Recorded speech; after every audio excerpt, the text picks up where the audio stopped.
Hello, you've caught me introducing our annual... Oh, shut up! I'm hosting the Friday feature this week. Sometimes things don't go the way you'd expect. And other times, games spell out exactly what's going to happen in such a way you almost feel clairvoyant as you recognise their sneaky little signs. Horror games are perhaps more guilty of this than most, happily laying out all their nasty breadcrumbs for players to find so they can fill up on carbs and anxious dread at what exactly waits around the next corner. Because something is definitely waiting around the next corner. After all, knowing a jump scare is coming doesn't make you jump out of your skin any less now, does it?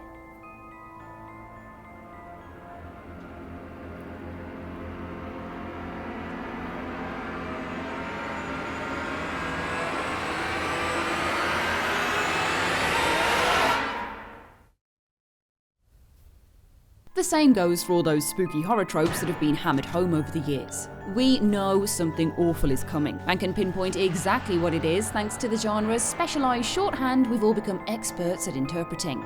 So let's take a look at how we read horror game tropes like an open Necronomicon every time we play, shall we? These are 7 ways horror games tell you things are getting bad. If there's one horror game trope that can be doused in hairspray and set alight, it is the whole gigantic spider dealio. Or normal-sized ones, or even small ones, to be honest. Burn them all down and the nasty little insect horse they rode in on. At least, that's what we'd like to do. But horror games, much like spiders themselves, like to play with their food before sinking their fangs in. So they crack out the discount Halloween webbing and hang it up all over the place to warn us about exactly what sort of creatures could be lying in wait around the next unpleasantly sticky bend. Hint. It's the 8-legged kind. Think the Metro series, when you're in those grim little tunnels full of webs you have to cut through. You know there's going to be spiders there because it's covered in their telltale stringy architecture. And as soon as you get too close, you are covered in the beasties and terrified of having to barge your way through the next load of webs. It's Chaos Witch Quelaag from Dark Souls. It's Black Tiger from Resident Evil. It is actually a lot more Resident Evil games as well, whilst I mention it. Bloodborne even does it with spider eggs because it wants us to feel nothing but pain. Really, Bloodborne? Really? Did we really need that on top of everything else? It's like bloody Shelob and Aragog making horrible massive spider babies and signposting their lairs for a laugh. Webs mean badness, and I want no part of this arachnid agenda. Now, one of my favourite horror movie tropes is found footage. There's just something about a group of people whipping out a home camera and making a personal bid for scares as you're thrust into this unique first-person view. Apply the same technology to a game, however, and you've got a recipe for one hell of a scary pie on your hands. The old camcorder is no stranger to horror fiction, and in games, you just know picking one up is going to result in some next-level sequence full of night vision or hastily diminishing torch use. Outlast is the obvious example here, but games like Blair Witch and Slender the Arrival throw the video screen up and send you on your merry way just as mercilessly. Best of all, however, is when games don't give you a camcorder, but a pathetic little film camera instead.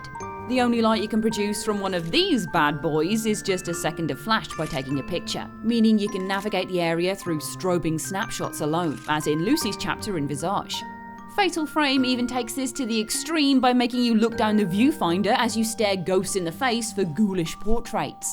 Thank God we all use our phones for everything now, hey? A sweaty Polaroid of fear is not a souvenir anyone wants to keep.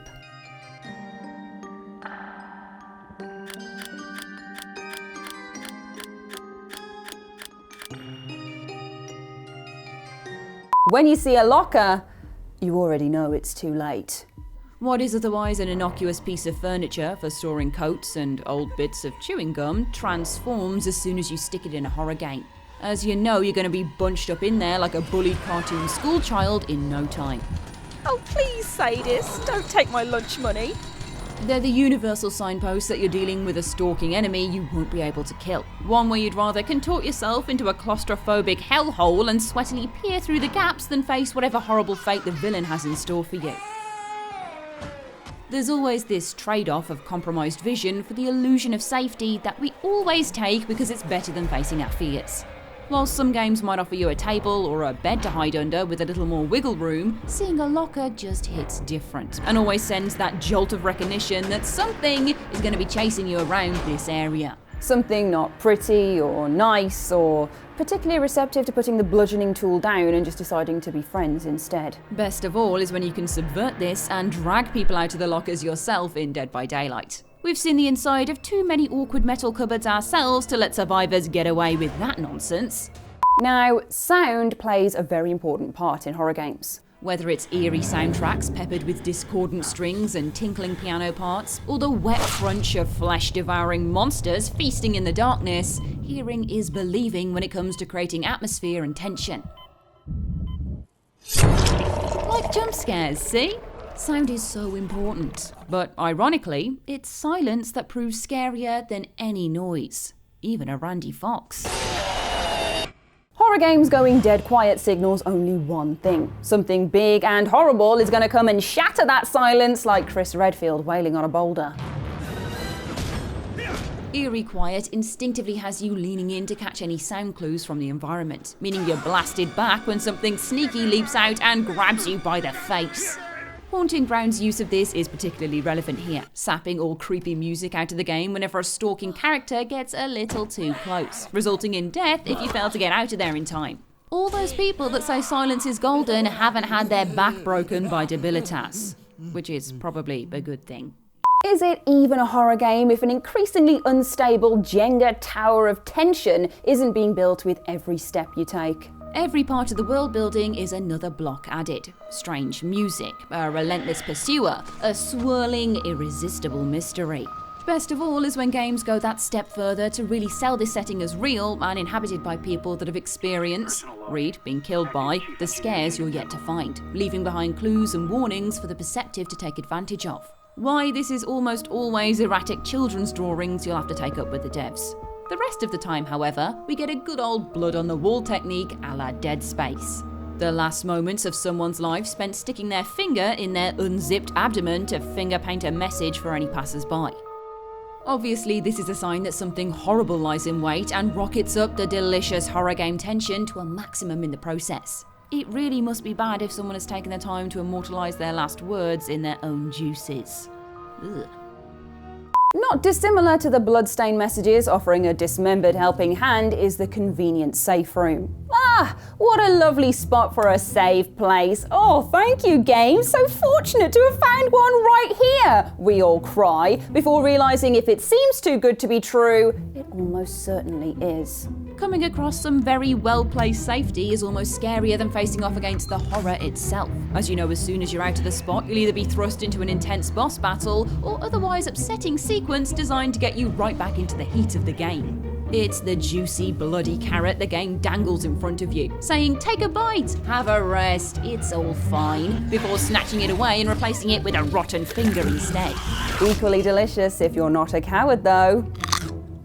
Lastly, on our tour of horror tropes, we come to the humble fixed perspective moment. I'm not talking about the cinematic angles of old school games or the likes of Until Dawn and the Dark Pictures anthology, but the subtle locking of a camera as you're pushed into a space not easily manoeuvred around. The sidestepping through a pile of broken furniture, the crawling through a broken vent, the shimmying across a frighteningly thin ledge. Ooh! It's that liminal space between you controlling the character and stepping into a cutscene. One you know is just going to be full of whatever beastie is on the prowl through the area. The game has you in its nasty little clutches and there is no escape. So of course it's going to take full advantage and deliver a predictable yet still pant-wetting surprise whilst you're literally going through the motions. Yes, hello Chris Walker, nice to meet you. Couldn't you have just shaken my hand like a normal person? That primal instinct that horror taps into is never felt more than when you're pressed between the insulation of a wall covered in bugs and would rather sit there for a bit, inhaling centipede legs, than see what's next. And there you have it. There are 7 ways horror games tell you things are getting bad. What warning signs are you most attuned to? Which horror tropes are your favourite, even when you see them coming? Let us know in the comments below. For now, I've been Ash, this has been PlayStation Access, and we'll see you again very soon for more spooky content. Happy Halloween, viewers!